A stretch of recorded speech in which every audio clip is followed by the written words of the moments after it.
All right, what's going on, guys? Jason Sins here, bringing you a video about VPNs, proxies, and why they matter. Now, I'm seeing some people on YouTube actually charge for this information, and I find it ridiculous because this should just be common knowledge. So let's share it out there. Right? You have VPNs and you have proxies, and there's multiple types of proxies. Let's start by explaining a VPN and why VPNs are good and why they are bad. So when you're using a VPN, the whole point is that you're hiding your original IP address. However, when using a VPN, you also signify to every single website that you visit that you are hiding your IP by using a VPN. So it's very obvious that you're here to hide something, or you don't want people knowing about your IP address. Therefore, VPNs are not the way to go when it comes to social media marketing. Because when you open accounts on VPN, on Threads, on Instagram, Twitter, you're essentially just telling the platform, hey, I'm hiding. And that's probably a bit suspicious to them. Therefore, VPNs are commonly not used in OFM. What oftentimes is used in OFM are proxies. Now, the difference between a VPN and a proxy does the exact same job. The only difference is proxies are not encrypted, VPNs are encrypted. But proxies do not indicate to the website that you're visiting that you are hiding your IP address. To them, it seems normal, so long you have a high quality proxy. All right, and so why would you want a proxy in the first place? Well, depending on your use case, let's say you're running multiple accounts.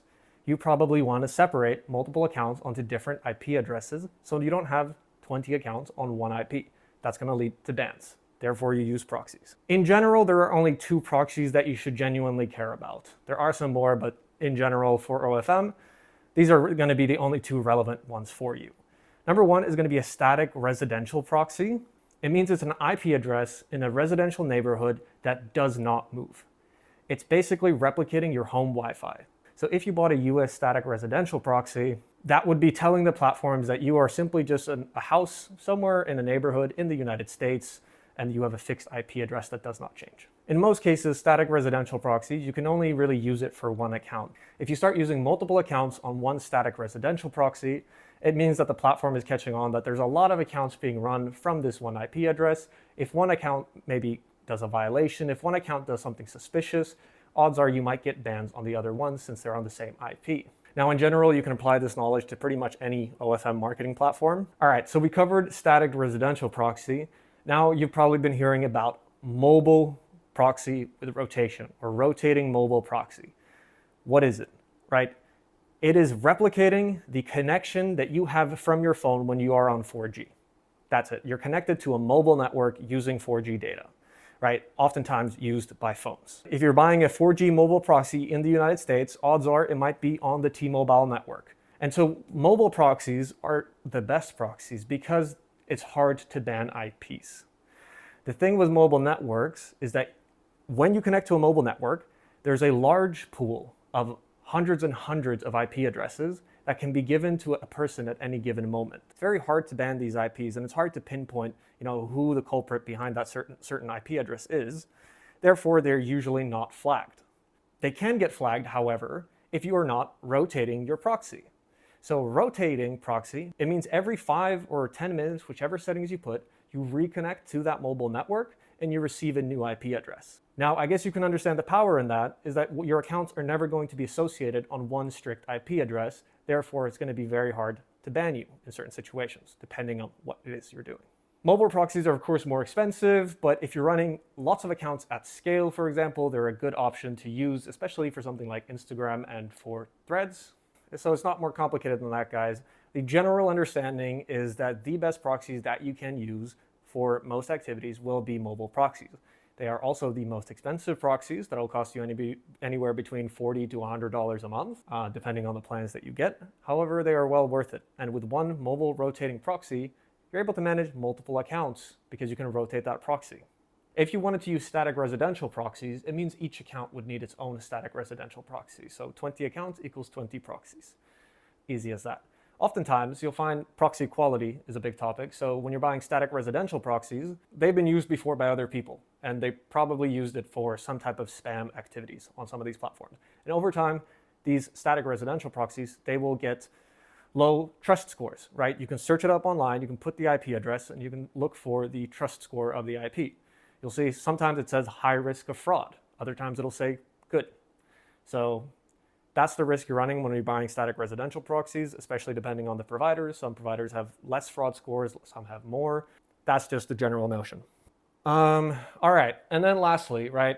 So what would be the use case for these proxies? You can think about, okay, there's AdsPower, there's Go Login, there's Dolphin, all of these different anti-detect browsers, and what do? Right, they let you have multiple tabs, basically multiple tabs, which are completely isolated from each other. So one tab has one proxy, which gives it a certain IP address and has its own cookies. And so tab number 2 has a different proxy with a different IP and has its own cookies, not related to the other tabs or so-called browser profiles. That means now you can run multiple accounts at the same time without any issues, without them crossing over each other. In other use cases, you might have a jailbroken iPhone and you might be running accounts at scale.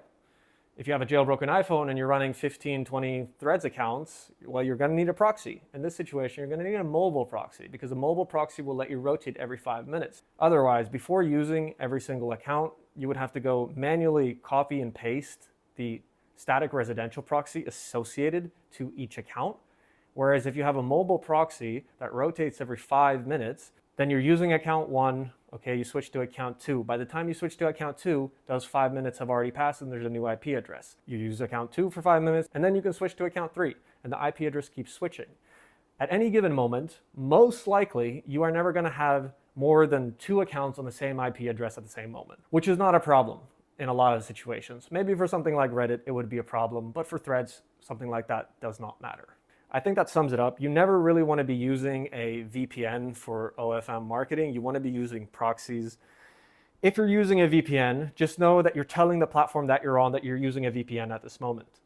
The only benefit that comes with a VPN is that it is fully encrypted, at least if you pay for a fully encrypted one, which means that if somebody tries to track you, it's going to be very difficult.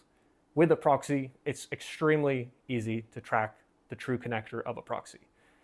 Unless you have an encrypted proxy, which most of the time you do not have encrypted proxies. All right, so I think that's it for this video. I just wanted to put that out there because you shouldn't be paying for this type of information. This is pretty straightforward stuff. Maybe in the use cases of Reddit, these things get a little bit more in and out technical, but for the most part, it's pretty one-to-one basic. And yeah, guys, that's it for this video. So I hope that brought some clarity to you. Like I said, pretty basic stuff, but if you have any questions, shoot me a message. Bye-bye.